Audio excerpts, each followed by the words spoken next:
தக்காளி ஏன் ஏரியா இந்த பக்கம் வரக்கூடாது உங்களை சொல்லியிருக்கோம்ல. தேங்காயை திருவதே மாங்காயை வெட்டுதே கொண்ட கொண்டனுங்க வந்திய அது கூட உங்களுக்கு இருக்கு. போய் சோபால போய் பாருங்க. சொல்ல சொல்ல கேட்க வச்சுது. எங்க அம்மையை பேசணும் கேட்டுட்டு தான் வரேன். எப்படி இப்படி பேசுறேன்? நேத்து நைட்டு கால் வலிக்கு கை வலிக்குன்னு சொல்லி அம்மா எப்பாட்டு இடந்துச்சு. என்னை எப்படி தேய்ச்சி விட்டுருக்கேன். இன்னைக்கு காலம்பரம் வந்து தேங்காயை கொண்ட திருவதே மாங்காயை கொண்ட வெட்டுதேன்னு வந்து நிக்கி.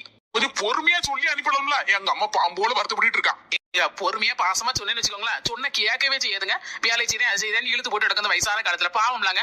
அதனாலதான் கோவத்தோட சொன்னேன்னு வச்சுக்கோங்களேன். அந்த ஆள் அது போக்குல போயிடும். வேலை ஒண்ணு செய்யாதுல. அதுக்காண்டி தாங்க கோவத்துல சொன்னேன். வேற ஒண்ணு நினைச்சுக்கிடாதீங்க.